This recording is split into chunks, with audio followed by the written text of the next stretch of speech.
Hello everyone, welcome to Bulwinder live YouTube channel.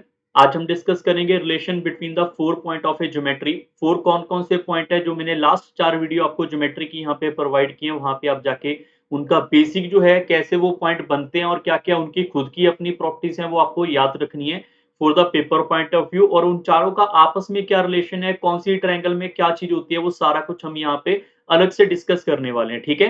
तो start करते हैं आज का सेशन। अगर आप इस यूट्यूब चैनल को पहली बार देख रहे हो, इसको आप सब्सक्राइब कर सकते हैं, ज्वाइन कर सकते हैं, इस टेलीग्राम को चेक कर सकते हैं। यहाँ पे आपको काफ़ी जो भी आपको बेसिक इन्फॉर्मेशन चाहिए होगी उसकी टाइम टू टाइम आपको वीडियो आती रहेगी। जो भी यहाँ पे मेरी वीडियो आएगी यूट्यूब पे सबसे पहले इसी टेलीग्राम पे अपलोड होगी। इसके अलावा यहाँ पे काफ़ी पीडीएफ हैं वो आप फ्री में डाउनलोड कर सकते हैं। अगर आप यहाँ पे सीडीएस या एसएससी के एग्जाम जैसे की तैयारी करना चाहते हो तो यहाँ पे नंबर सिस्टम, सर्ड इंडाइसेस तो ऐसे काफ़ी आपको प्लेलिस्ट मिल जाएगी। अगर आप यहाँ पे रीजनिंग पढ़ना चाहते हो, इस कोर्स से आप रीजनिंग पढ़ सकते हो कोई भी एग्जाम के लिए। और इस कोर्स से आप पूरा का पूरा अर्थमेटिक सीख सकते हो, चाहे आपने एसएससी का पेपर देना है, सीडीएस का देना है, सीएपीएफ देना है या कोई भी एग्जाम देना है। जब आप इसके अलावा और भी प्लेलिस्ट को चेक करोगे, आपको प्रीवियस ईयर क्वेश्चन और भी सीएपीएफ या और भी पेपर यहाँ पे मिलने वाले हैं, तो उसका बेनिफिट आप ले सकते हैं। तो स्टार्ट करते हैं यहाँ पे रिलेशन बिटवीन द 4 पॉइंट। सबसे पहला रिलेशन है कि distance between the orthocentre and circumcentre is called median in where in right angle triangle.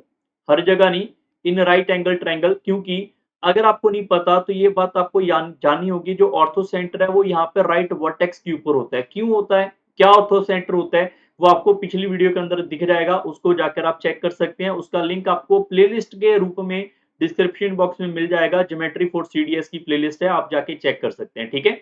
यहाँ पे राइट एंगल ट्रायंगल के अंदर ये मेरे पास यहाँ पे ऑर्थो सेंटर होता है। और जो हमारे पास यहाँ पर हाइपोटेन्यूज होता है, हाइपोटेन्यूज का जो मिड पॉइंट होता है, हाइपोटेन्यूज का जो मिड पॉइंट होता है उसको क्या बोलते हैं हम यहाँ पे, सर्कम सेंटर। और आपको ये समझाया था कि अगर मैं इस पॉइंट को इसके मिड के साथ ज्वाइन करूंगा, 90 डिग्री की बात नहीं कर रहे कि 90 डिग्री होगा नहीं होगा, इसकी बात अभी नहीं कर रहे हम।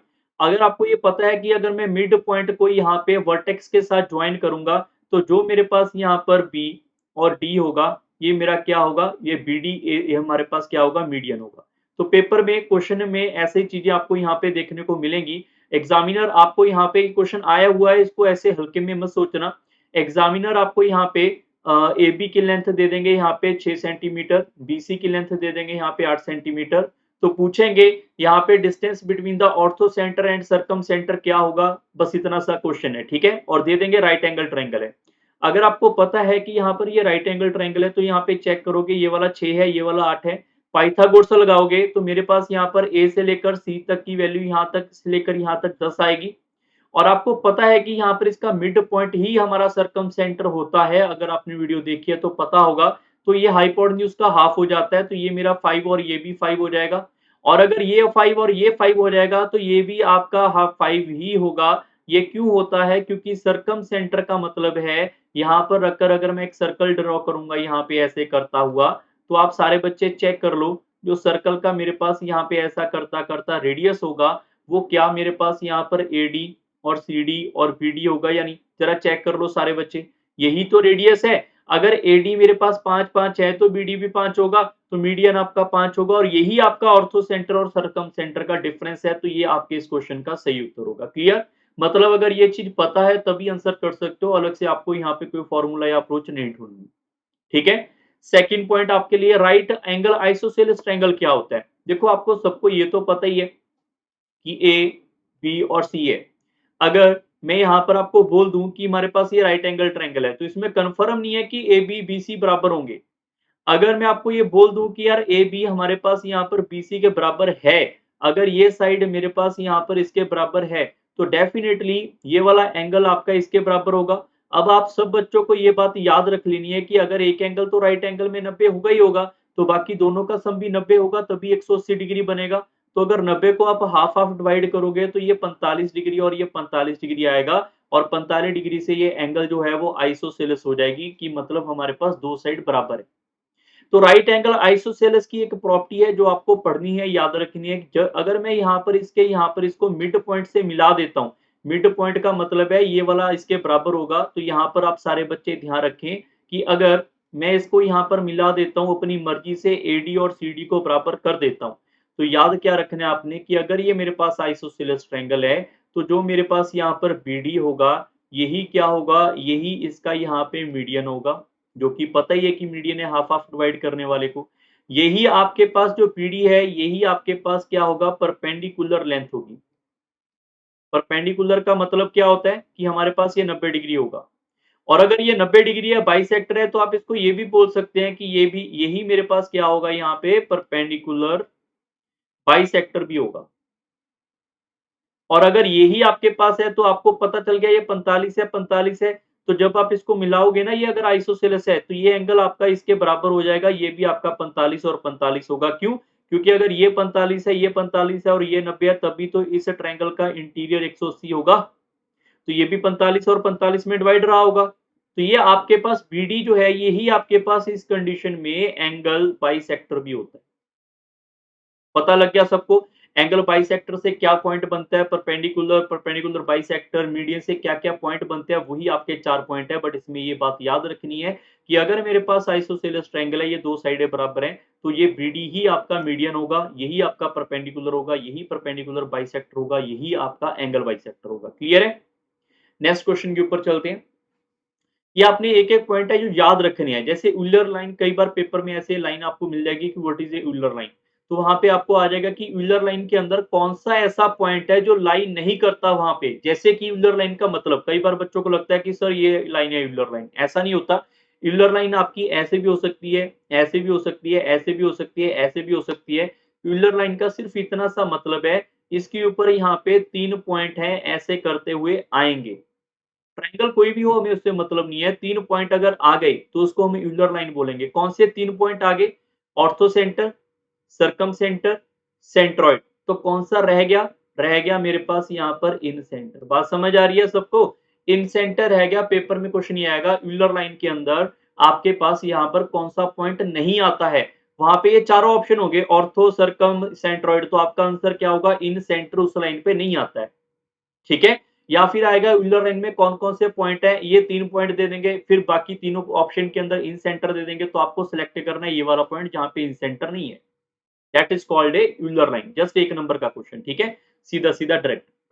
फिर आप बात कर लेते हैं इक्विलैटरल ट्रायंगल की। लास्ट मैंने बात की थी, बट अभी हम यहाँ पे relation between the 4 point discuss करने वाले हैं। इक्विलैटरल ट्रायंगल का सीधा-सीधा सा फंडा होता है कि सारी साइडें क्या होती हैं, इसके अंदर बराबर होती हैं। अगर ये साइड है, ये साइड है, तो ये सारी साइड क्या होती है, इक्वल होती हैं। तो इसमें एंगल भी इक्वल होते हैं, ये आपको मैंने पहले पढ़ाया था, 60-60 डिग्री के होंगे तभी 180 बनेगा। ये चीज़ आपको बेसिक मैंने पहली क्लास में बताई थी, ठीक है? अब आपको क्या याद रखना है, इक्विलैटरल ट्रायंगल के अंदर अगर मैं यहाँ पर एक पॉइंट बना लेता हूँ, ये जो पॉइंट है, यही पॉइंट मेरा यहाँ पर क्या होगा, इन सेंटर होगा। यही पॉइंट मेरे पास क्या होगा, यहाँ पे सर्कम सेंटर होगा। अब आपको पता होना चाहिए भी सर्कम सेंटर से क्या होता है, इन सेंटर से क्या होता है, ठीक है? यही पॉइंट मेरे पास यहाँ पर क्या होगा, सेंट्रॉइड होगा। और यही पॉइंट मेरे पास जो बच गया है, ऑर्थो सेंटर भी यही होगा। आप ऐसे कह सकते हैं कि यहाँ पे जो 4 के 4 पॉइंट है, 4 पॉइंट, ठीक है? 4 पॉइंट जो हैं, वो सारे के सारे एक सिंगल पॉइंट में ही मीट करेंगे। मतलब सारे के सारे एक ही जगह के ऊपर यहाँ पे आपको दिखाई देंगे। यहीं से आप अगर ट्रायंगल का यहाँ पे इन सर्कल बनाओगे, तो वो भी ऐसे बन जाएगा, आउटर सर्कल बनाओगे, वो भी ऐसे बन जाएगा, तो आपको अलग-अलग याद नहीं करना। ठीक है? पहली बात ये होगी। दूसरी बात ये है कि आपको ये याद रखना है, देखो सारी साइड अगर बराबर है, अगर मैं इसका यहाँ पर मीडियन ड्रॉ करूँगा, यहाँ पे मीडियन होते हैं, इसको बराबर-बराबर बाइसेक्ट करेंगे। इसका भी मीडियन ड्रॉ करोगे, ये भी बराबर-बराबर आएगा। तो जो ये लेंथ है ना मीडियन की, ये भी बराबर ही होगी, क्योंकि अगर साइडें बराबर है यार, सब कुछ ही बराबर होने वाला है, बस बात इतनी सी है। इक्वल का मतलब याद रखोगे, इसमें सब कुछ इक्वल है। यहाँ पर आपको याद क्या-क्या रखना है कि यहाँ पर all median length are equal. दूसरा पॉइंट, ऑल एंगल बाइसेक्टर, क्योंकि सारे एंगल बाइसेक्टर करेंगे। अगर एक एंगल 60 डिग्री का है, 30 में बाइसेक्ट करेंगे, तो एंगल बाइसेक्टर की लेंथ भी क्या होगी, इक्वल होगी। फिर आपके पास थर्ड पॉइंट है यहाँ पे, ऑल मीडियन हो गया, एंगल बाइसेक्टर हो गया, फिर रह गया परपेंडिकुलर। वो भी क्या होंगे, सेम होंगे, इक्वल होंगे। फिर उसके अलावा परपेंडिकुलर बाइसेक्टर, ये भी क्या होंगे, आपस में इक्वल होंगे। और इसके अलावा फिफ्थ नंबर जो काफी बच्चों को नहीं पता कि इसके अंदर जितना मेरे पास यहाँ पे मीडियन होगा, वही आपके पास क्या होगा, इस कंडीशन के अंदर वही आपका एंगल बाइसेक्टर है। अब काफी बच्चे कंफ्यूज होंगे, मैं आपको कंफ्यूजन यहीं पे दूर कर देता हूँ कि जो मीडियन है, मीडियन आपके पास पता है ना, इसको यहाँ पे ऐसे मिलाना जब आपके पास ये और ये बराबर हो जाए। एंगल बाइसेक्टर का मतलब है ये और ये बराबर हो जाए। तो जो इसका मीडियन है वही इसका क्या होगा, एंगल बाइसेक्टर होगा, वही इसका परपेंडिकुलर होगा, वही इसका परपेंडिकुलर बाइसेक्टर होगा। तो आपको ये याद रखना है, सारे के सारे यहाँ पर क्या होते हैं, आपस में इक्वल होते हैं, बराबर होते हैं। तो इक्विलेटरल ट्रायंगल ही एक लौती ट्रायंगल है जहाँ पे सब कुछ बराबर है। एंगल सॉरी एंगल बाइसेक्टर तो हो चुके हैं। फिर इसके आगे लिख लो यहाँ पे परपेंडिकुलर बाइसेक्टर। ये सारे के सारे क्या हैं, आपस में इक्वल है। और लास्ट पॉइंट इक्विलेटरल ट्रायंगल के अंदर यहाँ पे जो 4 पॉइंट है, 4 पॉइंट ऑर्थो सारे वगैरह जो मैंने पहले लिखे थे, वो सारे के सारे आपके सिंगल पॉइंट के ऊपर ही वेरी करेंगे, सिंगल पॉइंट के ऊपर ही रह जाएंगे, यहीं पर होंगे सारे के सारे, इधर-उधर आपको ढूँढने की जरूरत जो है वो यहाँ पे नहीं पड़ेगी। क्लियर है? आई होप आपको इक्विलेटरल ट्रायंगल का फंडा क्लियर हो चुका होगा। नेक्स्ट पॉइंट आपके पास है आइसोसेलेस ट्रायंगल में क्या होता है? आइसोसेलेस एक ऐसी ट्रायंगल है, यहाँ पर मैं अगर एक लाइन, आइसोसेलेस का मतलब है ये वाली साइड आपके पास इसके क्या है, बराबर है। ये वाली साइड इसके बराबर है। अगर ये साइड इसके बराबर है, ध्यान रखना मैं किस चीज की बात करने वाला हूँ, फिर आपको गड़बड़ महसूस ना हो। अगर ये साइड मेरी इस साइड के बराबर है, तो अगर मैं यहाँ पर एक लाइन ड्रॉ कर लेता हूँ जो कि इसका एंगल बाइसेक्टर हो, वही आपके पास इसका यहाँ पर क्या हो जाएगा, बाइसेक्टर ऑफ ए लाइन हो जाएगा, जिसको आप मीडियन बोल दोगे। वही आपके पास 90 डिग्री भी होगा, वही आपका परपेंडिकुलर बाइसेक्टर होगा। बट ऐसा सारे बच्चे ध्यान रखना, ऐसा यहाँ पे सिर्फ एडी के साथ है। ऐसा आपको ये बात याद रखनी, ये सिर्फ एडी के साथ है। क्या ये भी बराबर होगा एडी के? इसकी बात नहीं कर रहे हम। पिछले क्वेश्चन के अंदर आपके पास जो हमारे पास ये है, वो ही हमारे पास ये है, ये बराबर था। इस कंडीशन के अंदर सिर्फ एडी की बात कर रहे हैं कि एडी यहाँ पे सभी वैल्यू में सेम आएगा। बट अगर मैं बीई की बात करूँ यहाँ पे, तो बीई ऐसी बात नहीं करके देगा। बीई का मतलब है कि यहाँ पर ये बीई जो है वो एडी के अलग होगा, एंगल बाइसेक्टर भी, मीडियन भी, सब कुछ। बट हाँ, एडी आपका मीडियन परपेंडिकुलर सब भी सबके लिए सेम होगा। पहली बात ये। दूसरी बात ये कि सारे पॉइंट यहाँ पे एक सिंगल लाइन के ऊपर यहाँ पे वेरी करते हैं, कोलिनियर होते हैं। मतलब यहाँ पे अगर मेरे पास सर्कम सेंटर है, तो यहाँ पे हमारे पास इन सेंटर होगा, यहाँ पे इसका सेंट्रॉइड होगा, यहाँ पे ऑर्थो सेंटर होगा। तो एक सिंगल लाइन के ऊपर चारों के चारों पॉइंट वेरी करते हैं। That triangle is called isosceles triangle. Clear है? काफी बच्चों को इसके बारे में नहीं पता है, तो सारे के सारे बच्चे इसको प्रॉपर्ली जो है अंडरस्टैंड कर लें, नोट कर लें, ताकि पेपर में ये आपको अगर आए क्वेश्चन तो डायरेक्ट कर लो। और ये बात ध्यान रखना, एडी ही यहाँ पे मीडियन होगा, एडी यहाँ पे एंगल बाइसेक्टर होगा, परपेंडिकुलर बाइसेक्टर भी होगा, ठीक है। बट बीई की बात हम नहीं कर रहे हैं, ठीक है। नेक्स्ट पॉइंट के ऊपर चलते हैं यहाँ पे। और इनमें से वन लाइनर क्वेश्चन आपके एसएससी और सीडीएस एग्जाम में काफी बार देखने को मिले हैं। जहां पर मैंने यहाँ पर खाली छोड़ा हुआ है, यहाँ पर मैंने खाली छोड़ा हुआ है, वो आपने याद नहीं करने हैं, क्योंकि वो सारे के सारे क्या है, inside, inside of A triangle. Inside का मतलब है ट्रायंगल के अंदर है। राइट एंगल ट्रायंगल है उसके अंदर है, ऑब्ट्यूज ट्रायंगल है उसके अंदर है। उसको मैंने छोड़ दिया खाली, जो कि याद ही नहीं करने। याद क्या करना है आपने, ऑब्ट्यूज याद करना है, जो कि ऑर्थो सेंटर में आउटसाइड होता है। क्यों होता है, कैसे होता है, लास्ट वीडियो में बताया था।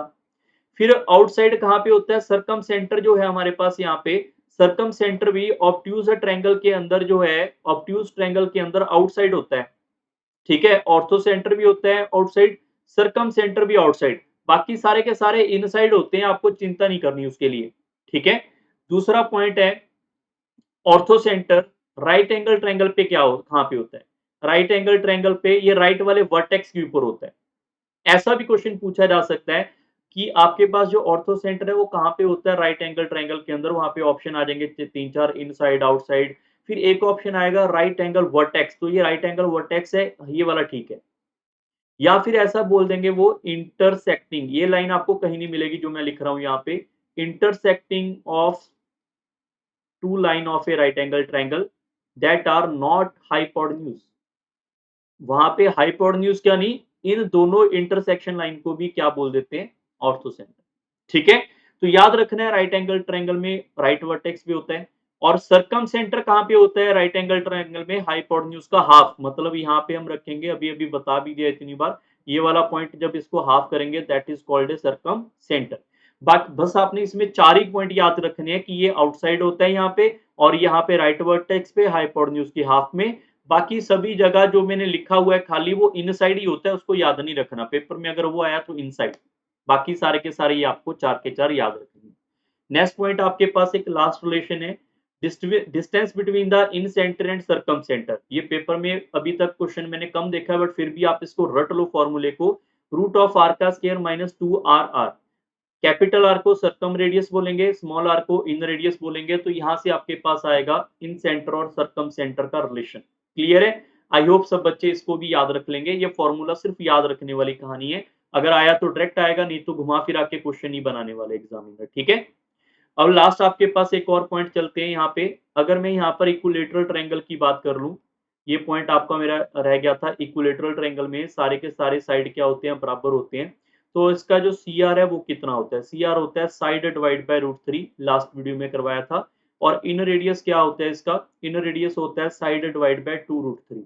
अगर मैं इनके यहाँ पे रेडियस की यहाँ पे रेशियो बना लूं, तो आप देखोगे यहाँ पर साइड से साइड तो कट गया, √3 से √3 कट गया, ये मेरे पास क्रॉस मल्टीप्लाई करेंगे 2:1 आएगा। कई बार एग्जाम के अंदर ना यहाँ पे इन रेडियस आगे लिखा होता है, सर्कम रेडियस पीछे लिखा होता है, तो होता 1:2 ही है, वही मैंने ऊपर लिखा है, यहाँ पर भी वही है, तो कंफ्यूज मत होना। ठीक है, और ये मेरे पास यहाँ पे रेडियस की रेशियो है। अगर ये मेरे पास रेडियस की रेशियो है तो इनके एरिया की रेशियो क्या होगी, एरिया होता है इसका साइड का स्क्वायर, मतलब 1 का स्क्वायर हो जाएगा यहाँ पर, यहाँ पे क्या हो जाएगा 2 का स्क्वायर, तो 1:4। ऐसा क्यों, क्योंकि रेडियस ये होता है, तो आप इसका एरिया निकालोगे पाई आर स्क्वायर। रेशियो के केस में पाई आपके पास इसके पाई के साथ कटेगा, तो उसको लिखने की जरूरत नहीं है। और ये चीज आपकी रिजल्टेंट है जो आपके पेपर में कभी चेंज नहीं होगी फॉर द इक्विलेटरल ट्रायंगल। मान लो मैंने इक्विलेटरल ट्रायंगल की साइड जो है वो यहाँ पे 10 सेंटीमीटर दे दिया आपको कि ये लो 10 सेंटीमीटर है। बताओ सर्कम रेडियस और इन रेडियस की रेशियो बताओ। यार साइड तो साइड से कट जाएगी, 10 हो, 15 हो, 20 हो। आपको सिर्फ यही याद रखना है कि 1:2 ही होगा, बात खत्म। और एरिया 1:4 ही होगा। क्लियर है? इन रेडियस जो हमारे पास यहाँ पे अंदर सर्कल ऐसे करके बन के आएगा, यहाँ पर ऐसा ऐसा टच करता हुआ। सर्कम रेडियस जो यहाँ से बाहर से ऐसा ऐसा करता हुआ आपको यहाँ पे टच करता हुआ मिलेगा। क्लियर है? आई होप आपको ये सारे के सारे पॉइंट समझ आ चुके हैं, इनको नोट करना आपकी जिम्मेवारी है। आज का सेशन यहाँ पे इतना ही है। वीडियो थोड़ी फास्ट जरूर हुई है, बट आपको जो जो पढ़ाया है वो काफी सफिशिएंट है पेपर पॉइंट ऑफ व्यू से। अब मैं आपको यहाँ पे सर्कल भी करवाने वाला हूँ, उसके बाद क्वाड्रिलेटरल भी करवाने वाला हूँ कंबाइन 2D के लिए, और उसके बाद आपके प्रीवियस ईयर के क्वेश्चन भी आपको यहाँ पे प्रोवाइड करवाने वाला हूँ। ठीक है, तो आपके 30 तरीक से पहले ज्योमेट्री 2D 3D सारे कवर करेंगे, बट वीडियो थोड़ी ज्यादा आएंगी, तो देखना आपकी भी जिम्मेवारी है। ठीक है, सो मिलेंगे जल्दी नेक्स्ट सेशन के अंदर। Bye bye, take care and thank you everyone.